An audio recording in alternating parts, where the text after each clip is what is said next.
3, 2, 1. I had a big night last night, I'm not going to pretend. And the worst thing that could possibly happen on the day after you've had a big night has happened, in which it's like 37 degrees outside right now, and it's really, really fucking hot. It's like too hot to be at the beach. It's too hot to go to the fucking shopping center because there's so many people there. So I don't have aircon because it's bad for the planet, and so you kind of just have to lie there and allow it. I had some cold showers. I attempted to work out. It's just a tough day. A tough day, honestly. But hey, it's okay. I don't know what my hair's doing. She's very fuzzy, but she's doing whatever the fuck she wants. We're continuing on the trend from the video from last week of keeping the first couple of uploads easy breezy, beautiful cover girl. Today we are going to cover the movies that I am most excited for that are coming this year. I feel like there's been a lot of films that got delayed last year. I know that Jordan Peele's film was supposed to come out this year and now it doesn't have a release date. I don't know if that means it's no longer coming this year or if it means that we're going to get a random surprise poster drop like we did with Up. Nope. But there's a lot of franchise films that are coming out this year. There's a lot of sequels. There's a lot of reboots. There's also like a kind of a surprising amount of original IP as well, which I feel like is always a good time. So I have collated a cheeky little list of all the films that I'm excited about, and we're going to run through them. And it's going to be chill. And I have nothing else to say. So let's just jump straight into it. Number one on this list is number one on this list because it's a super last minute one. I kind of forgot that it was happening, and then I think I got served the first trailer for it last week. So when I was kind of creating my list for this video, I was like, oh shit, okay, maybe I'll include that. It's not one that there's no particular reason that I'm excited about it other than the concept and the cast. It's Forbidden Fruits, which is being directed by Meredith Allaway, who I have not seen any of her stuff. The concept and the plot is essentially a group of girls who all work at a mall together, I think, and they have a coven, and it's like witches and stuff. And I am all for a girlhood witch movie. I feel like we haven't had one for this new generation. The most recent one that I can think of would be The Craft or like the 90s Ginger Snaps and like those ones, which are super fun, but we haven't really had our own witchy movement yet. They've done some really like soulless, awful ones that I think they thought were going to be that, like the reboot of The Craft and the reboot of Charmed and the reboot of probably 5 million other things. But I think the closest we've had is The Chilling Adventures of Sabrina, which was like that they did the best they could with that. That would be such a fun one to revisit. I feel like what a fever dream. That whole genre of shows is such a fever dream, like the ones that were done by the Riverdale guys. Anyway, Forbidden Fruit, I guess the big reason why it came to my attention is because Emma Chamberlain is going to be in it, which normally would not necessarily excite me, but she's one of those kind of people that I feel like could actually potentially be quite good at acting. I'm kind of surprised she's trying it. It feels off-brand for her to attempt doing something like that. I feel like she's always been pretty happy in her fashion girly lane and like being a coffee meeting mogul and whatever the fuck. So I am kind of surprised that she is taking a dip and a step over, but the other cast members, Lola Tung, who I feel like I haven't seen her in anything other than The Summer I Turned Pretty, and like The Summer I Turned Pretty is like the biggest show in the world, so it'll be cool to see her do something a little bit darker and a little bit less like I'm barely kind of, I don't know why she's Southern, but you know what I mean. Something a little bit more mature, I guess. And then Lily Reinhart is somebody who is actually like, I genuinely think she has it in her to give some really great performances. And I think recently she's been choosing some quite interesting films to be in. So all in all, it wasn't going to make this list. It was the last one I added to the list because I remembered it existed. And I'm not 100% sure how excited I am about it. The trailer didn't make that much of an impression on me. I feel like as though I watched it and then it instantly left my brain. So I will be kind of waiting for the official trailer and not just the teaser to kind of decide whether or not I'm actually excited for it. But I'm probably going to watch it anyway. I'm always one for a witchy girlhood cult kind of movie, you know? Give it to me any day. This one, I am actually really excited about it. The reason why I'm really excited about it is for personal. I'll get into it. Primate.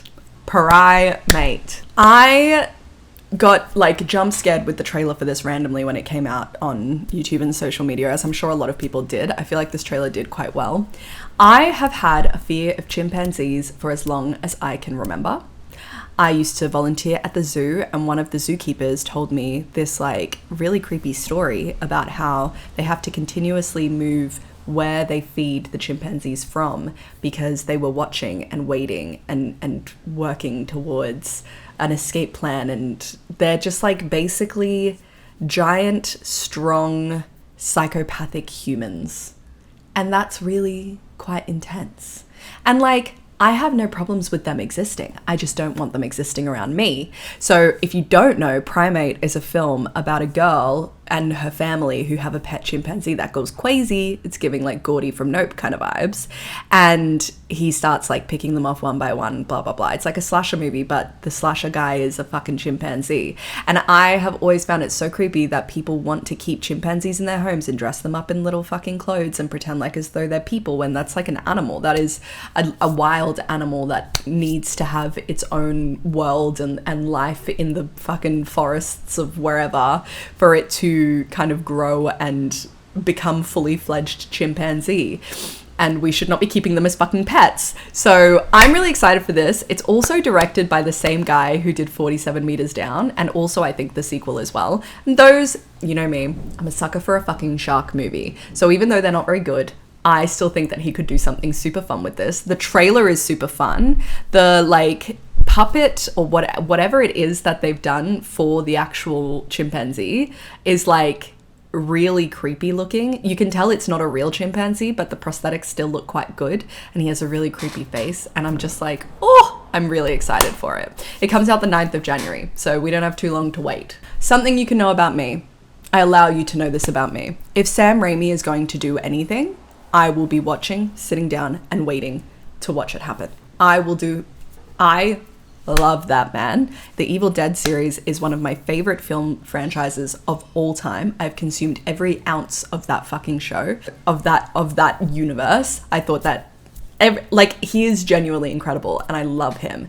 And so having a new movie that is from him and stars Dylan O'Brien and stars Rachel McAdams, I just have no words. Send help to me, for me to be able to exist with this knowledge of the fact that this movie is coming out, and why is it not out sooner? I have to wait until the 30th of January. It's essentially Rachel McAdams is like a kind of like timid office work lady girl, whatever. And her boss is Dylan O'Brien, who's like a younger corporate dude bro who is like super rude to her and a really awful boss. And then I think that their plane crashes. And so then he gets wounded and they're the only two survivors, and she has to look after him, but like she's going a little bit loco. And so it's like the dynamic between the two of them. And like, you just know it's Sam Raimi. We're going to get some fucking gory shit. We're going to get some absolutely heinous plot points. It's going to be unhinged as hell, and I am so excited. I'm so excited for it. Next, we have another Frankenstein adaptation. I think it's the only one that's on my list, but I know that there's a couple more coming out next year. The Bride, directed by Maggie Gyllenhaal. I don't actually know if I've seen any of Maggie Gyllenhaal's films. Let me check, actually. Have I seen any of Maggie Gyllenhaal's films? Let's see. What have you directed, babes? What have you directed? I've seen The Secretary. That film crazy. I don't know if, I'm pretty sure she didn't direct it, but that film crazy. Where are the movies that she's directed? She directed The Lost Daughter. Did I see that? No, I did not. I think this might only be her second film that she's ever directed. So no, I haven't seen any of her other work. So I'm going into this a little bit like not really knowing if I'm going to like it or not. But the trailer looks incredibly stylized. It looks incredibly fun. It's Frankenstein, but it's the portion of the story that is the bride of Frankenstein, essentially. Jessie Buckley plays the bride, who I most recently saw in Men, which was a really fun little indie A24 folk horror that went so batshit off the rails at the end that it kind of ruined the whole movie for me. But up until that point, I loved that film. So maybe we'll cover it one day, because I feel like it's a fun one to cover. But she's playing the bride and Christian Bale is playing Frankenstein. So I feel like as though we know that the performances are going to be really great. It looks a lot more like, I think it's set like in the 80s. It's a lot more modern. It's a lot more like it's a less faithful.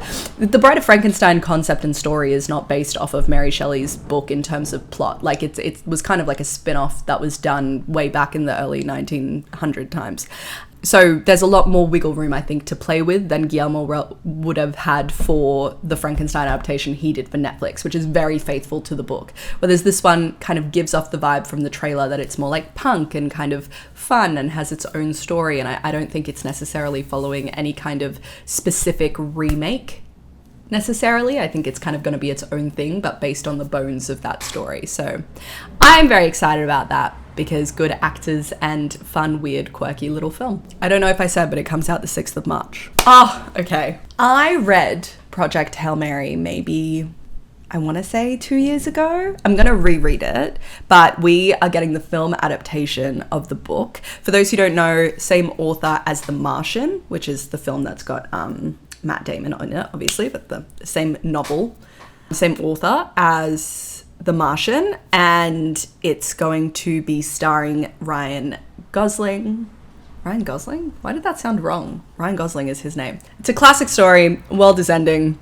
One man, unassuming high school teacher, wrote a thesis when he was in uni about something that ends up kind of pertaining to why the world is ending. So he ends up being the one person that they send out into space to go and try and save the world. And he has no idea what's going on. He is completely out of his depth. He is not an astronaut. It's like the last saving grace. If he doesn't succeed, then the world will genuinely end. And everything that they're talking about is very theoretical and hypothetical, and it's really it's called Project Hail Mary because it's a complete Hail Mary. They have no idea if this is going to work or not, and they've used the last of Earth's resources to build this rocket to send up. It's giving Interstellar vibes, right? But I'm pretty sure the book came out before Interstellar. It might not have. Don't quote me on that, but it is giving Interstellar vibes. But it has a lot more of like a comedic undertone. I think that Andy Weir, who's like the author, I don't know if I'm pronouncing his last name correctly, but his like tone of voice for the lead character is so good, and like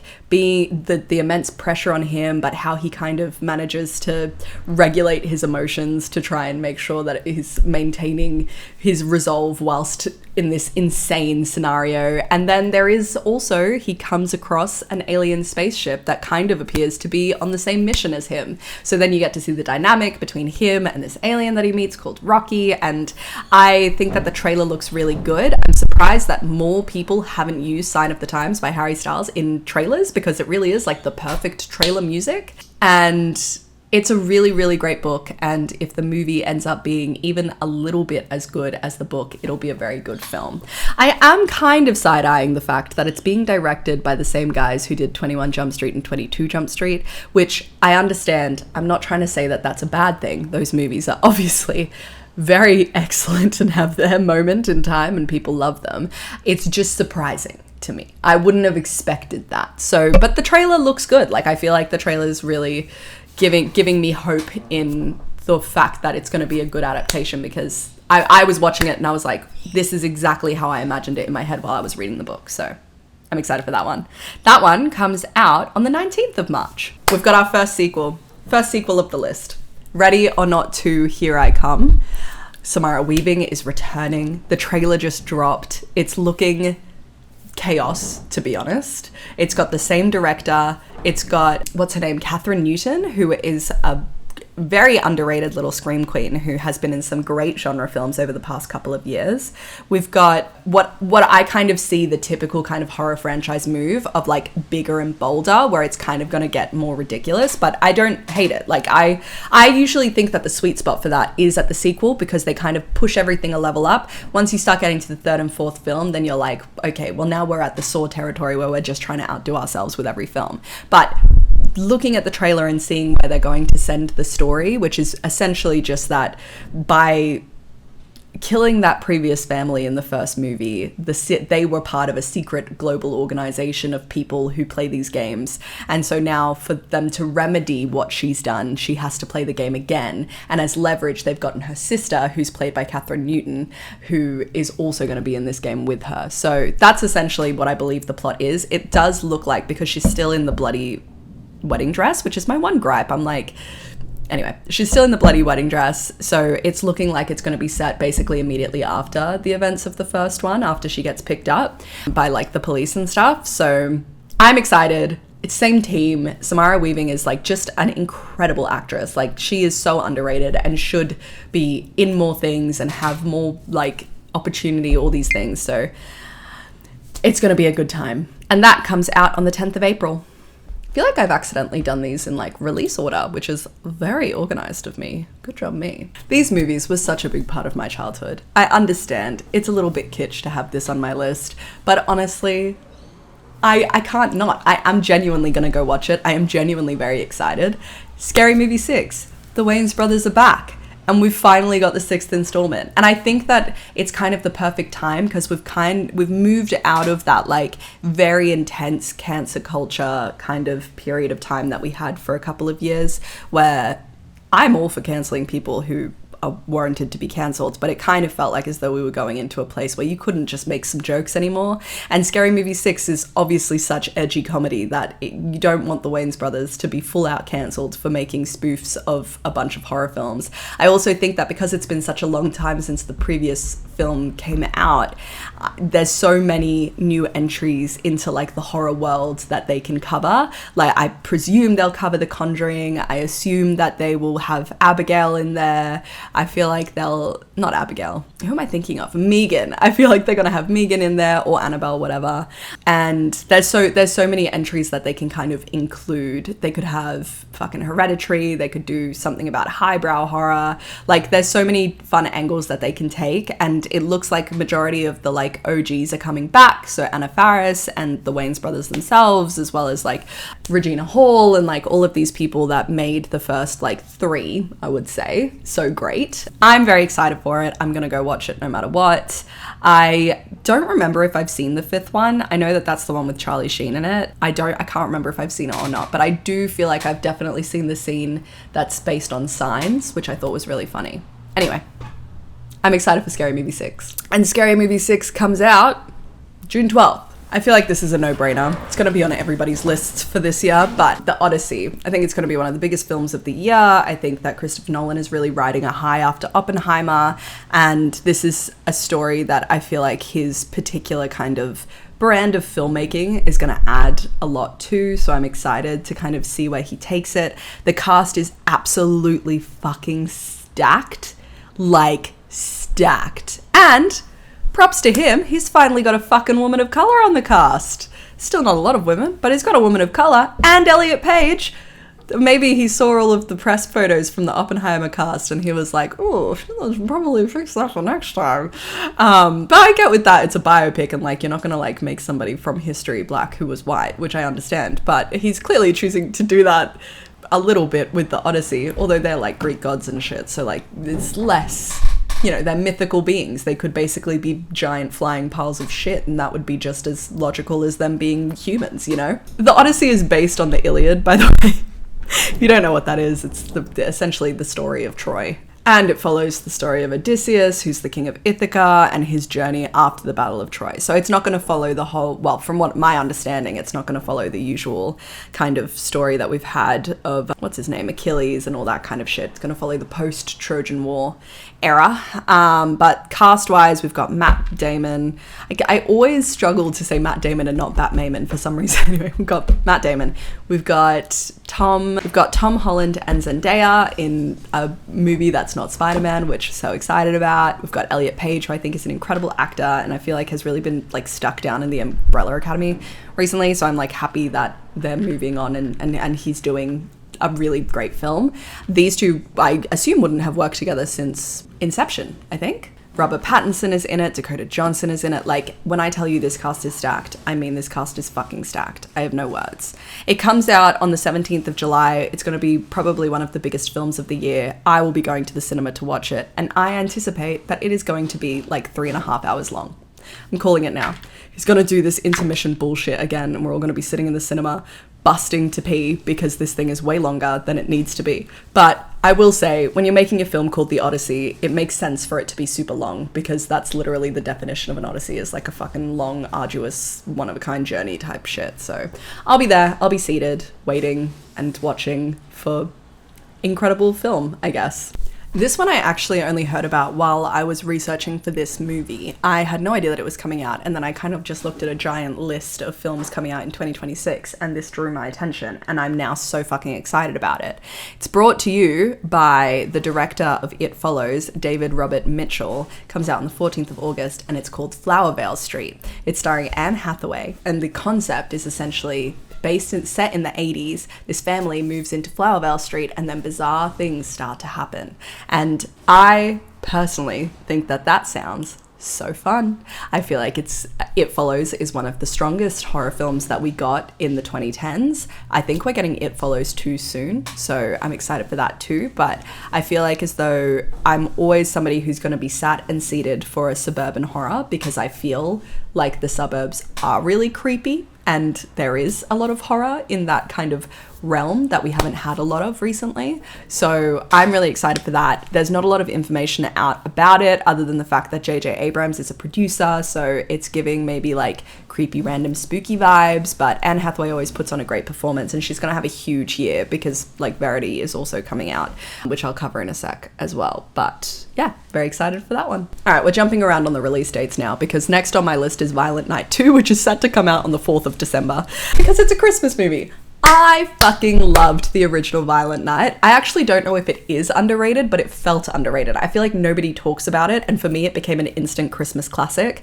I thought that, I know there's a lot of controversy about David Harbour at the moment, but I think that he does such a good job of playing this new kind of take on Santa, and I feel like his connection with the kid in the first one was really strong, and I think it's just such a fun, stupid little action kind of gory little movie that you can watch during the holiday season if you're not one for It's a Wonderful Life, you know? This is another one where I feel like I need more information before I can decide if I'm excited about it or not, but I'm excited about a return to the franchise because it's been a long time since we've seen a recent Silent Hill film, but Return to Silent Hill is going to be coming on the 23rd of January, and I personally love the world of Silent Hill. I think the games are incredible. I think that there is so much that can be done, and I do have a bit of nostalgia for the original Silent Hill film. I think that retrospectively I look at it with a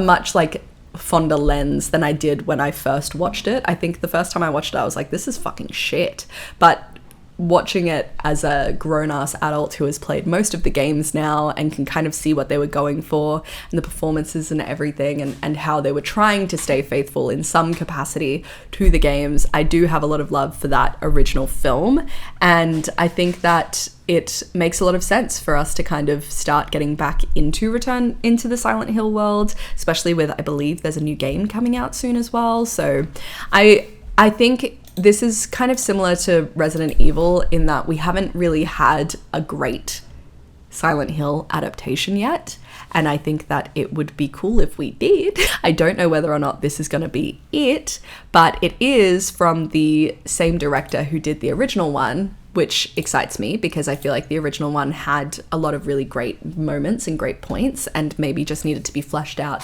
/ given. I feel like Hollywood didn't really know what to do with game adaptations back then, but like we've made a lot of progress in kind of figuring out the best way to stay true to the narratives and give that kind of, you know, we've also come a long way with special effects as well, and I feel like the Silent Hill world is so different and has such a specific and unique vibe. I think that this is going to be a lot more faithful to the plot of the original game. I think we're not going to create all of this random dilly-dally shit that we have of the child and the mum trying to find the child and blah blah blah. Like, I think that the plot is genuinely going to follow the plot of James in the original game, which I'm excited to see because we haven't really had that. I guess they kind of tried to do it with the second Silent Hill, but having that original game kind of properly adapted into a film, I think is going to be exciting. And in the case I didn't say, comes out 23rd of January. Another one I'm really excited for. Robert Eggers is gifting us with his next film. He is honestly just one of my favorite directors ever. Like, he's so fucking talented. He makes films that are art. Like, that is what it is. And I feel like the thing that I loved about Nosferatu was that, like, I could kind of bring my non-cinema nerd friends to that movie and they all enjoyed it as well. My issue with Robert Eggers in the past has been that The Witch has been one of my favorite films since it first came out, since I first watched it. And that was like literally just when it came out. I was young and like definitely maybe not the target audience for that kind of film, but I fucking loved it. And I watched everything he released after that, but there wasn't that many people that I could share that with because they weren't the most accessible films. But his foray into Nosferatu, I feel like really was a lot more of just like a narrative fairy tale and something that a lot more people could kind of get behind. And he's gifting us with another. He's found his niche, I guess. And Werwulf is going to be his next film. It's coming out on the 25th of December, so we'll have to watch it after Violent Night. It's coming out the 25th of December. It's going to star Aaron Taylor-Johnson and Lily Rose Depp, who were fucking brilliant in Nosferatu. And it's going to be a werewolf story, essentially. I think, knowing Robert Eggers, it's going to try and stay super faithful to the original kind of mythology and folklore around werewolves from back in medieval times, which I'm so excited for. I, at the start of the year, was really, really excited for Wolfman, which my boy Lee Whannell was directing, but unfortunately that was like pretty disappointing. So I'm kind of excited and keen to see Robert Eggers' take on this story, and it's a different story obviously, but we've just been without a proper werewolf film for so long, and knowing him, the atmosphere is going to be incredible, the cinematography is going to be beautiful. I feel like he is somebody who always works with actors that he loves, and clearly he's found some people that he really enjoys working with Lily Rose Depp and with Aaron Taylor-Johnson. So as much as I love seeing Anya Taylor-Joy on my screen, I think that Lily Rose Depp in Nosferatu really showed that she's got some acting chops. I was not 100% sold on her, no offense to her, but The Idol was not really my favorite thing in the world. Shocking, I know, but I wasn't sold on her acting ability. But I think that in Nosferatu, she really fucking carried that film with her performance. She did such a good job. So I'm excited to see how she does in this next film. And Aaron Taylor-Johnson, I mean, like, I have eyes, and thus I can see that he's incredibly gorgeous and a very good actor. So I'm all happy on my side. I'm so excited for this movie. Cold Storage comes out on the 13th of February. It's got our boy Joe Keery. It's got Liam Neeson. It's a sci-fi comedy film, kind of horror-ish, kind of zombie-ish kind of film. It looks stupid. It looks gory. It looks like as though it's a perfect film for Joe Keery. I'm excited to see him, now that Stranger Things is kind of finishing up, move into other roles, and I think that this is a really great next step for him, and it's the perfect type of silly film that I really enjoy, so I think it's going to be tailored to me. I anticipate it might not have the best reviews, but I think I'm still going to really like it. I think I said it, but it comes out the 13th of February. This is another one. So, I don't like Colleen Hoover. I don't like her books. I don't like her writing. I've never been a very big fan. There are 2 books of hers that I have enjoyed that I've read, because I've read a fair few of her books, because I'm always somebody to say, I haven't written a fucking book. I can critique from where I'm sitting, but ultimately it's still very impressive that you were able to write a book, and thus I'm probably going to read it because if somebody tells me that it's good. And there have been many times that I have had friends who have told me, oh my God, this book is incredible. And then I've picked it up and I have not enjoyed it. That has been overwhelmingly the response that my brain has had every time I've read a Colleen Hoover book.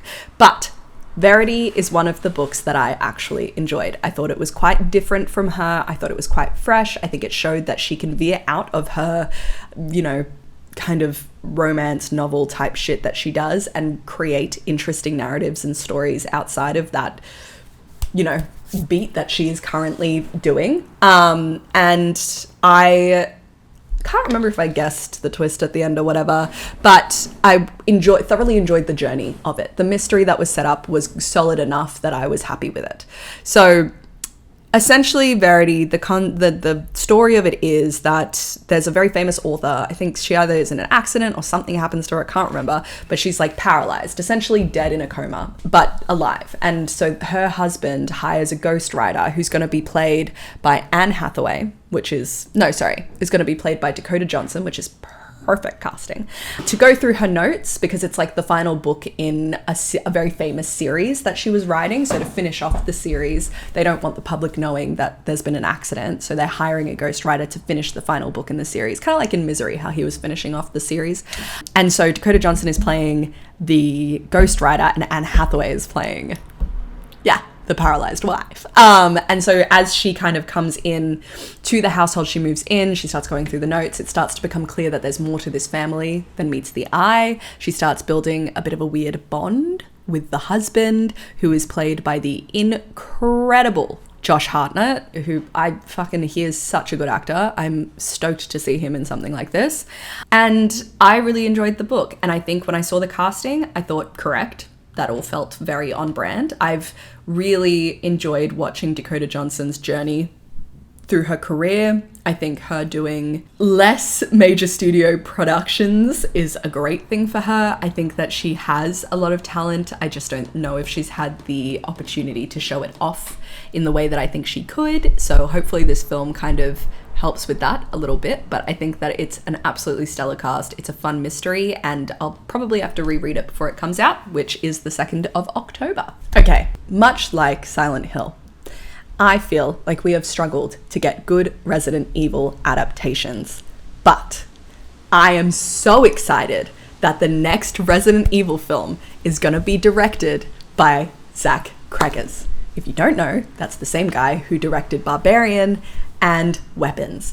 And I trust him. I think that he is going to be able to handle the tone of Resident Evil. I think he's going to respect the adaptation for the original fans who loved the games. I have never had more faith, to be honest. And if it ends up being disappointing, then that's fine. He tried. But I genuinely think that he is going to do a really good job. And I love Resident Evil. I loved the original Resident Evil film. Mila Jovovich was my fucking bi-awakening. Like, I love those original films, but I can look at them and say, not the best. She carried those films, she was the most famous thing about them. And I think that the IP has been completely fucking beaten and bruised and battered, and like, we have had some really fucking awful inclusions into the installment and the franchise. So to have such a great director come on board for this next film, I'm so excited, genuinely. I also don't know what story they're going to be following, if they're going to follow one of the later game stories and kind of leave the original story alone, since it's kind of been done to death at this point, but I will be seated either way. And that comes out the 17th of September. I feel like starting every single one of these little segments, I'm like, what do I have to say about this film now? And I just fucking go off on a huge tangent. Anyway, I have loved George A. Romero's Night of the Living Dead for as long as I have been cognizant that horror films existed. It's a brilliant film. It's an incredible zombie film. To get a film that had a black protagonist at the time is just, like, you've got no words for it. All of it, it's a brilliant film. And the world that it created in cinema, the sheer amount of zombie films that came out of that film is like, you have to credit to him the entire concept of zombies, essentially. With that came one of my favorite zombie films of all time, Return of the Living Dead. And it's dumb. If you haven't seen it, it's an 80s punk zombie film. It's like peak 80s horror trash that is so bad it's good. It manages to both be heartfelt and silly and scary at times and gory and just generally a perfect little time capsule into that punk 80s era grunge period that I feel like we're not ever going to go back into, but was so specific to like 3 years of time in that era. And I love it. So we are getting a remake of specifically Return of the Living Dead. And I am so excited about it. It's going to star Devon Sawa, who, like, we love Devon Sawa.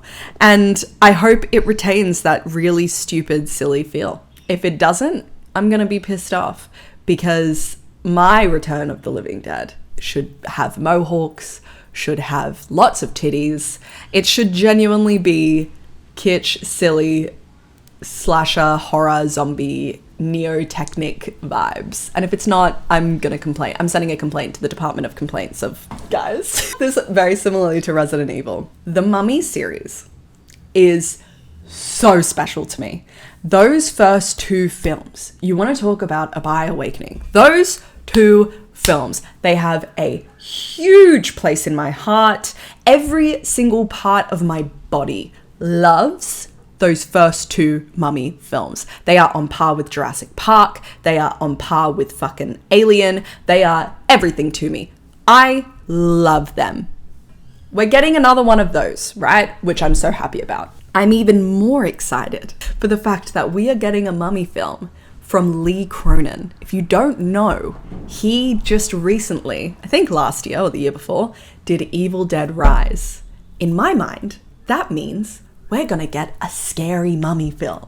And I'm really fucking excited about it. It's gonna have James Wan as a producer. It's gonna be a Blumhouse film, so give it a fucking take. But Lee Cronin has managed to prove that he is a master when it comes to creating tension, building fear, doing genuinely scary and interesting things. And I think that The Mummy has never really had a good shot at being fucking scary, and it's a scary concept, you know? The cast looks fairly decent. I mean, it's always something to be said about the fact that it's like, we're talking about people's culture here, right? So are there gonna be any Egyptian people? Who knows? Probably not, is where I'm gonna go with it, but hopefully yes. I'm giving them the benefit of the doubt that I hope that they would understand in our Lord's year of 2025 that they should incorporate some Egyptian people into these films. But I trust him with this movie. I will be seated. Lee Cronin has really shown himself to be somebody coming out of this next generation of horror directors that we've been seeing over the past couple of years.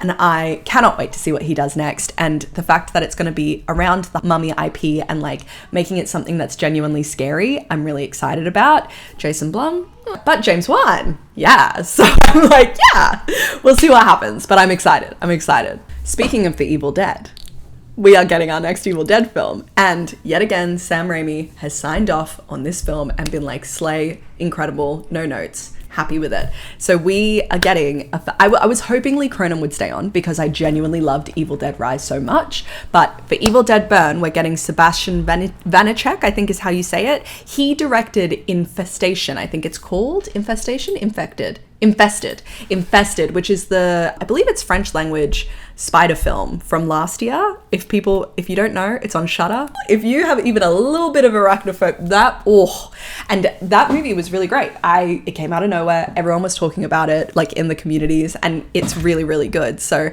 I feel like he can kind of do some good things with the, you know, prosthetics and the gore and the creepy and all these things. So I'm excited to see it. I don't think that we know anything about the plot at this point. It does look like from a lot of the concept art that maybe we're going back to the cabin, potentially. I might be wrong.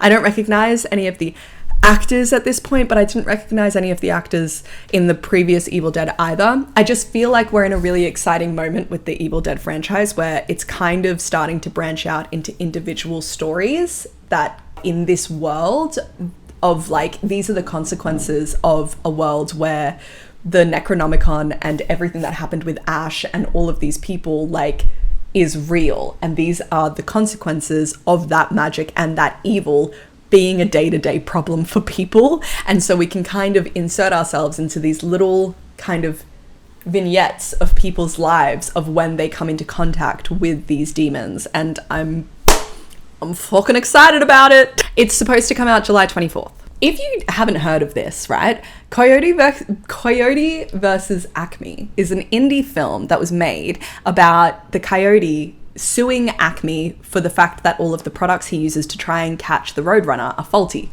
Incredible concept for a film, but it was essentially created and then, I believe, completely scrapped by Warner Brothers until it was purchased by an indie film production company from Warner Brothers who are now putting it out. And I think it screened at a bunch of film festivals last year, and obviously it has an interesting production story, so people went to go and see it, and it has gotten incredible reviews, and I am so excited to see it. I was such a Looney Tunes kid. I think that the concept is so fun. I think that those like Looney Tunes back in action movies where you combine live action with the cartoons is such a fun like little time capsule of cinema that we don't really have anymore, and I'm genuinely so excited to watch this movie. It's a bit of a random one on the list, doesn't really fit the vibe of the rest of them, but I predict it's going to be one of the best films of the year, and it comes out on the 28th of August. Can't have this list without including a shark movie. I have to include a shark movie. I can't not. It's just who I am, fundamentally, in my soul. If I'm not watching a shark movie in any given year, I'm not a happy Caroline. So here we are, right? Deep Water.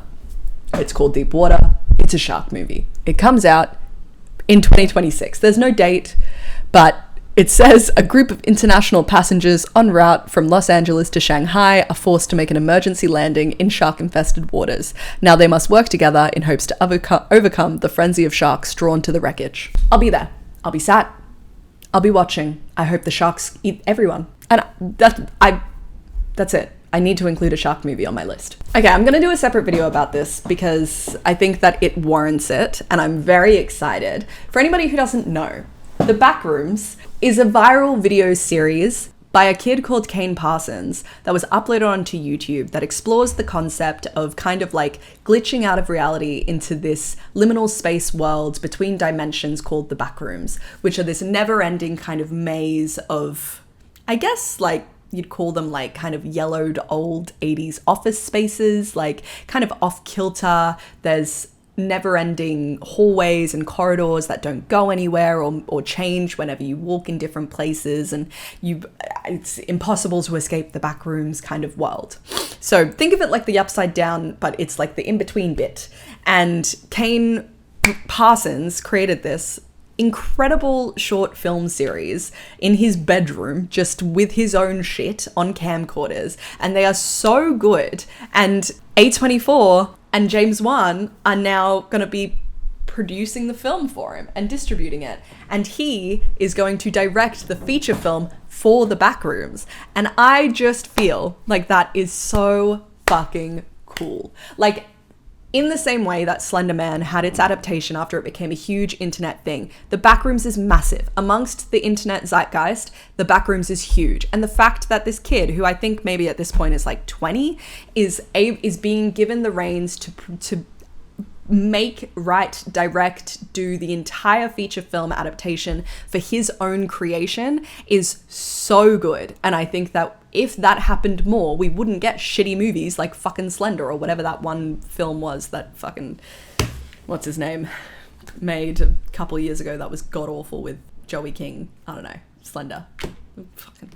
Anyway, The Backrooms, though, is going to be good. I'm so excited about it. And I think that it's really cool seeing so many of these absolute like titans of the industry rally behind this kid and support him in bringing his own vision to life, as opposed to trying to just buy out the rights to it and make a shit ton of cash. So that's really exciting. I can't wait to watch the movie. I don't necessarily think it's going to be a masterpiece, but fuck me, I'm going to be sitting there and watching and excited to see what Kane Parsons was able to do, and then think about what he's going to do next, you know? If you haven't seen them and you like folk horror, Odyssey and Caveat are two really good folk horror films that came out over the past couple of years. Both of them are from a guy called Damien McCarthy. His next film is coming out next year. It's called Hokum, and it stars Adam Scott. So all of that all together should tell you that it's going to be fucking great. And I am very excited to see Adam Scott in something a little bit different. I feel like he's really been like, you know, riding the wave of the incredible promo and like publicity he's been getting from Severance, and been in some bigger production films. And I think that he is such a strong actor who can do so much, especially in the indie sphere. So seeing him kind of pair up with a director like Damien McCarthy, whose superpower is intention and not doing too much and silence, like the way that he manages to draw out a scene like Ooh, it is creepy shit. He manages to do some creepy shit, and I love folk horror. So for me, Hokum is going to be fucking good. I know nothing about what the film's actually about. It says a horror writer visits an Irish inn to scatter his parents' ashes, unaware the property is said to be haunted by a witch. So I truly have no notes. That sounds fucking incredible. We know that Adam Scott is going to give us a brilliant performance. So as long as nobody fucks it up, this should be a surefire win. And I'm very excited about it. It's meant to come out the 1st of May. This is another random one, but I added it last minute onto my list because it's coming out really soon and I'm really excited about it. The Anaconda films have had such a special place in my heart since I was a child. I think that they have so much promise. I think there's so much that we can do with them. And I think that there are so many fun entries into that franchise. But when I heard that we were gonna get a spoof film with Jack Black and Paul Rudd in the film pretending to make an anaconda film and it going wrong because a giant anaconda attacks them, I just feel like some things don't need marketing because they are a perfect concept. I say that. I think this film does need marketing. I don't know how many people are going to go to the cinema to watch it. I am going to watch it probably 5 million times because it's the perfect kind of dumb for me to be incredibly excited about it. It technically comes out on the 26th of December, but I feel like I'm going to watch it next year just because Christmas and shit. So I'm putting it in as like a next year release. But I genuinely think that this could be such a funny return to form for the Anaconda series. We haven't had an Anaconda film in a really long time. And as much as I'm craving a proper, like, serious, kind of gritty, scary Anaconda film, I love how goofy they are. The original one with J-Lo and Ice Cube has so much dumbness in it. Owen Wilson, like, it's such a good ensemble cast film. And I think this is such a fun way for them to take it. I do hope that at some point we return to the original kind of silly, goofy action film, giant snake kind of route. That's not just a full-on comedy. But I think with Jack Black and Paul Rudd being in this movie, I think it's going to be fucking funny. And if it's not, I'll be sad, but I'll probably still watch it like 50 million times. So that's it. That is my list of films that I'm excited for. I've probably missed a gazillion of them because I had my like list that I had started making like halfway through the year once we started to get the release dates for films that were coming out this year. And then to kind of try and peruse and make sure that I was up with the kids on all the things that were coming out. I did look at a bunch of lists of movies that were releasing and added some things in there, but you always miss things. There's always rumors of movies coming, things that don't have an official release date but are meant to come out in this year. So let me know down below any films that I've missed that I should add onto my list. I feel like a lot of these movies I'm gonna do like proper videos about because I'm obviously excited about them, but I think that we're gonna have a really good year in horror. We've got a lot of the really major directors coming back and having new films released this year, so I think that's super exciting. And we're also getting some big blockbusters like Christopher Nolan and some really fun indie films too, so I feel like it's gonna be a good year, but I'm excited. Let me know which on my list is the movie that you're most excited to see, and let me know any movies that I missed. But other than that, I will see you next week. Thank you so much for watching. If you liked this video, feel free to subscribe and like the video and join Obscura Club where we talk about movies every week. Thanks. Bye.